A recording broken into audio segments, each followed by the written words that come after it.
जब ये साल स्टार्ट हुआ था तो क्या सपना देखा था तुमने?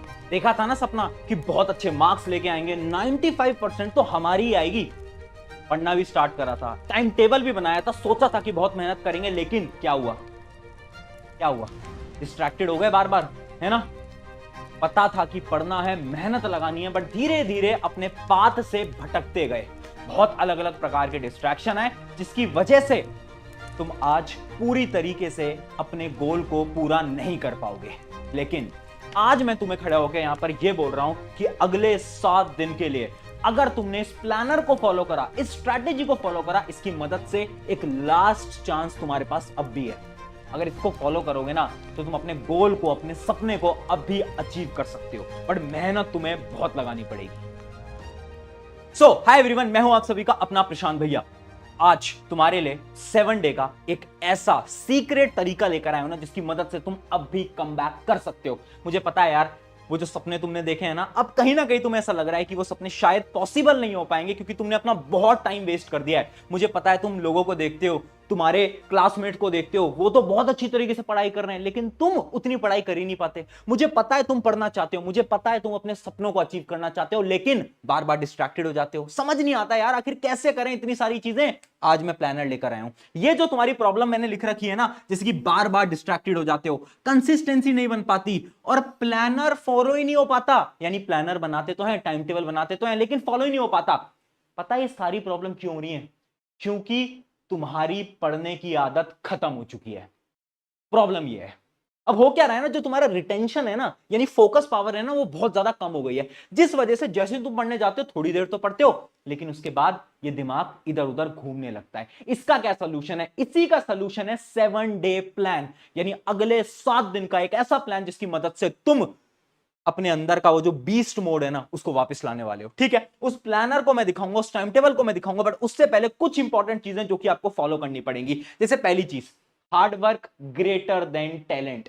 देखो यार, मुझे पता है तुम्हारी क्लास के ऐसे बहुत बच्चे होंगे जिनके मार्क्स तुमसे बहुत अच्छे आते होंगे, जो कि तुमसे कई ज्यादा इंटेलिजेंट होंगे, लेकिन पता है तुम्हें, अगर तुमने मेहनत ज्यादा कर ली ना, तो सामने चाहे कितना ही टैलेंटेड स्टूडेंट क्यों ना हो, फर्क नहीं पड़ता।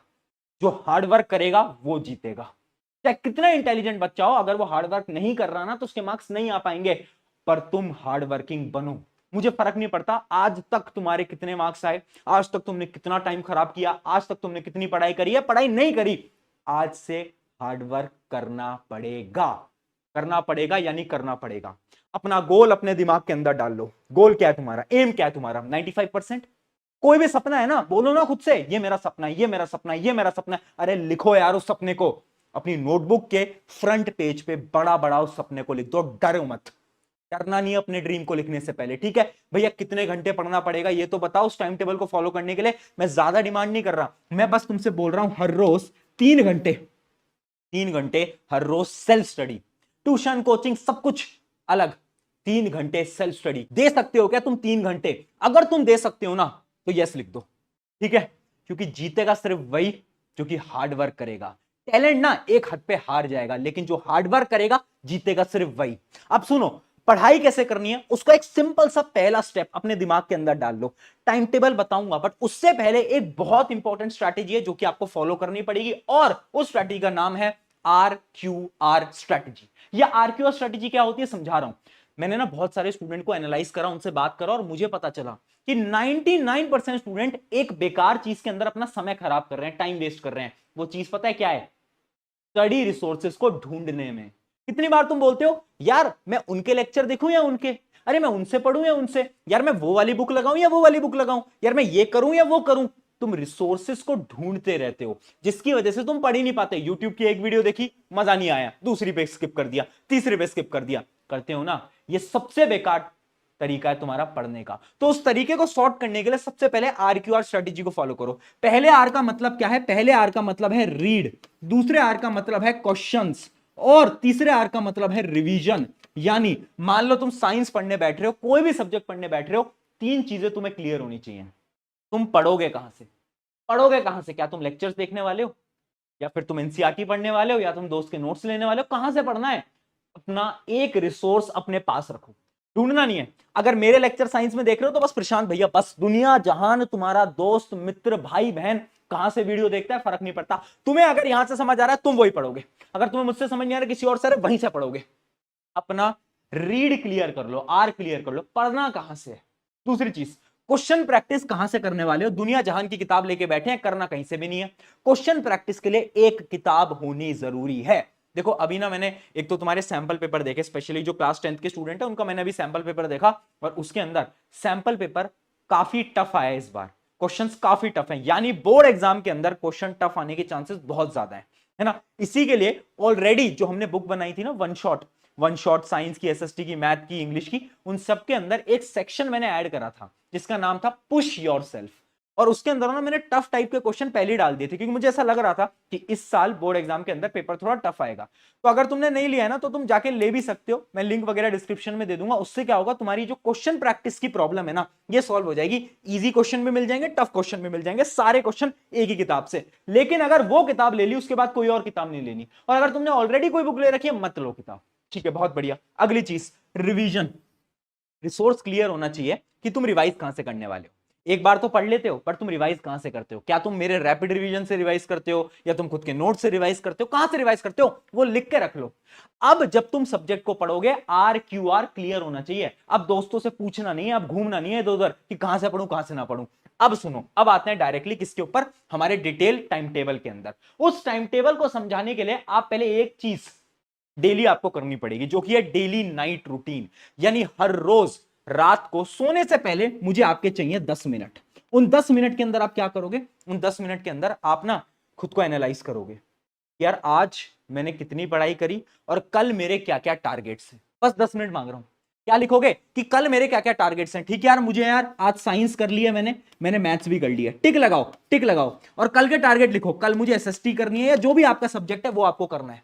टारगेट लिखो रात को सोने से पहले। अगले दिन पे टारगेट नहीं डालने, क्योंकि अगले दिन किसी को याद नहीं रहेगा। रात को सोने से पहले टारगेट बनाओ। या आज भी मैं भी करता हूं अपनी लाइफ के अंदर, तुम्हें भी करना है। ये डेली नाइट रूटीन को फॉलो करो। ठीक है, अब 7 दिन कैसे पढ़ाई करनी है।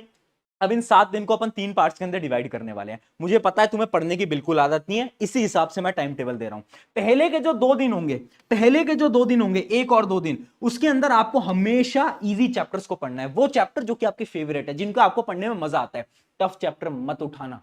पता है, जैसे हम टफ चीज अचानक से उठाते हैं ना, ये जो हमारा दिमाग है ना, ये ऐसे सिग्नल को रिलीज करता है और हमसे बोलता है कि यार तुझसे नहीं हो पाएगा, और तुम बंद कर दोगे।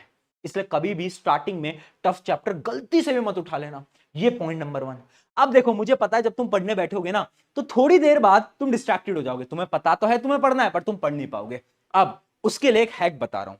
जब भी तुम पढ़ते हो ना, उसमें हर 1 घंटे पे एक अलार्म लगा दो अपने मोबाइल फोन में, और उस अलार्म का टाइटल लिख दो, पढ़ ले। क्या लिख दो, अरे पढ़ ले।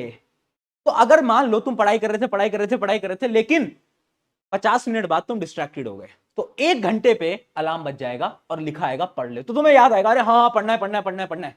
ये स्ट्रैटेजी ना मैंने बहुत सारे स्टूडेंट्स को बताई, जिनकी बहुत ज्यादा इससे मदद हुई। पता है क्यों? आज के समय की प्रॉब्लम क्या है ना, कि हमें ये पता ही नहीं चल पाता कि हम कितना ज्यादा समय डिस्ट्रैक्शन में बेकार कर देते हैं, मोबाइल फोन में खराब कर देते हैं। इसलिए जब हर घंटे पे लगा होगा ना अलार्म, तो तुम्हें याद आएगा पढ़ ले बज रहा है। और अगर उस समय पर तुम पढ़ रहे होगे तो अच्छा है, अगर नहीं पढ़ रहे होगे तो पढ़ने बैठ जाना। ठीक है, ये आपको शुरू के 2 दिन करना है, इससे आपकी पढ़ने की सबसे पहले हैबिट हो जाएगी। ठीक है, अब क्या करना है, उसके बाद जो हमारे अगले दिन होंगे, यानी डे 3 से लेकर डे 5 तक, इन दिनों में हमें अपने मीडियम चैप्टर्स को उठाना है। वो चैप्टर जो कि ना ज्यादा टफ है ना ज्यादा आसान, नॉर्मल चैप्टर है, वो हमें यहां पर उठाना है। अब क्या होगा ना, जब भी आप इन चैप्टर्स को उठाओगे ना, तो आपका दिमाग ना मानेगा नहीं। आपका दिमाग बोलेगा यार आज नहीं कल करते हैं, कल नहीं परसों करते हैं। होता है ना ये प्रोक्रास्टिनेशन। इसका क्या सोल्यूशन है? इसका एक सिंपल सा सोल्यूशन है, जो कि है 5 मिनट रूल। ये 5 मिनट रूल क्या बोलता है? ये 5 मिनट रूल एक सिंपल सी चीज बोलता है कि अपने दिमाग को हमें ये बोलना है कि यार 1 घंटे नहीं पढ़ेंगे, 2 घंटे भी नहीं पढ़ेंगे, सिर्फ 5 मिनट पढ़ेंगे। चलो ट्राई तो करते हैं, चलो पढ़ के तो देखते हैं। मान लो तुम्हारा एक बहुत वीक सब्जेक्ट है, मान सकते हैं उसको मैथ्स। तुम्हें मैथ्स में बिल्कुल मजा नहीं आता है ना, और मैथ्स जैसी सामने आती है तुम्हें बोलता है कि नहीं अब तो नहीं करना। अब तुम्हें अपने दिमाग को बोलना है सिर्फ 5 मिनट। 5 मिनट पढ़ते हैं। पता है क्यों? क्योंकि साइंस के अकॉर्डिंग जब हम 5 मिनट किसी भी चीज को पढ़ लेते हैं ना, तो धीरे धीरे हमारा इंटरेस्ट उसके अंदर आ जाता है। और उसके बाद आप इस 5 मिनट को आधे 1 घंटे के अंदर आसानी से कन्वर्ट कर सकते हो। यानी जो 5 मिनट रूल है ना, बहुत इंपॉर्टेंट है लॉन्ग टर्म स्टडीज के लिए। अब जो बचे हुए 2 दिन है उसके अंदर क्या करना है, जो बचे हुए 2 दिन है उसके अंदर हमें क्या करना है, डे 6 एंड डे 7 में हमें हार्ड टॉपिक्स करने हैं सबसे पहले तो। अब हार्ड टॉपिक करोगे ना तो याद रखना, सबसे पहले स्टार्ट विद इजी क्वेश्चंस। यानी इमेजिन करो आप मैथ्स को सॉल्व कर रहे हो, साइंस को सॉल्व कर रहे हो, तो हमेशा आसान क्वेश्चन को स्टार्ट में लगाना। क्यों? क्योंकि एक तो हार्ड चैप्टर है, और अगर आपने हार्ड क्वेश्चन को लगाया तो दिमाग बंद पड़ जाएगा, किताबें बंद कर दोगे। उसके अलावा no one is perfect, very important line यार। ये ना तुम्हारा बड़ा भाई तुमको बोल रहा है, इस जीवन में, इस धरती में, इस दुनिया में कोई परफेक्ट नहीं है। तुम्हारा वो जो टॉपर दोस्त है ना, वो भी परफेक्ट नहीं है। कभी कभार वो भी डिस्ट्रैक्टेड होता है, वो भी 24 घंटे नहीं पढ़ता, वो भी 3-4 घंटे ही पढ़ता है। तो कोई परफेक्ट नहीं है। बहुत बार ऐसा होगा जब तुम्हें अंदर से लगेगा कि मुझसे क्वेश्चन सॉल्व नहीं हो पा रहे, मुझे समझ नहीं आ पा रहा। दिमाग को बोलो no one is perfect, try करते चलेंगे। बहुत बार होगा जब तुम्हें चीजें याद नहीं होंगी, ट्राई करते चलो, ट्राई करते चलो, ट्राई करते चलो। खुद को यह मत सोचो कि जब तक मुझे परफेक्टली कोई चैप्टर समझ नहीं आ जाएगा जब तक मैं बिल्कुल ही कुछ और नहीं पढ़ूंगा। नहीं, जितना समझ आ रहा है पढ़ो, जितना समझ आ रहा है पढ़ो, लेकिन पढ़ना है, ये बहुत इंपॉर्टेंट है। तो याद रखना नो वन इज परफेक्ट। ये मैंने आपको पूरा का पूरा टाइम टेबल डिटेल के अंदर बता दिया है। एक लास्ट चीज जो कि मैं आपको बताना चाहता हूं वो है ट्रिगर रिमूवल स्ट्रैटेजी। देखो, आपको अपने ट्रिगर्स ढूंढने पड़ेंगे। ट्रिगर क्या होता है? जैसे बंदूक का ट्रिगर होता है, वैसे ट्रिगर है आपके डिस्ट्रैक्शंस। आपके डिस्ट्रैक्शन के ट्रिगर्स क्या है? बहुत सारे बच्चों का डिस्ट्रैक्शन है लैपटॉप, मोबाइल फोन। अगर आप मोबाइल फोन या लैपटॉप से डिस्ट्रैक्टेड होते हो ना, तो ट्राई करो कि आप किताब से पढ़ने की स्टार्ट करो। ठीक है, अगर आप लैपटॉप से ज्यादा ही डिस्ट्रैक्टेड होते हो तो लैपटॉप साइड से रख दो, फोन उठा के पढ़ाई करना स्टार्ट कर दो। तो अपने ट्रिगर्स को ढूंढो, है ना। अपनी जो आपकी टेबल होती है या फिर आप बेड पे पढ़ते हो, तो जहां पर भी है लैपटॉप रखो ही मत, मोबाइल फोन रखो ही मत। उससे क्या होगा? आप डिस्ट्रैक्टेड कम होगे। तो ये चीज है, अपने ट्रिगर ढूंढो, उनको कैंसिल आउट करो। ये बहुत इंपॉर्टेंट स्ट्रैटेजी है। आई होप इस वीडियो की मदद से अगले 7 दिन के अंदर तुम बहुत शानदार तरीके से पढ़ाई करोगे और अपनी जिंदगी का सबसे खतरनाक कमबैक तुम करने वाले हो। शुक्रिया वीरन, मैं हूं आप सभी का अपना प्रशांत भैया। मिलते हैं किसी नेक्स्ट वीडियो के अंदर। Take care.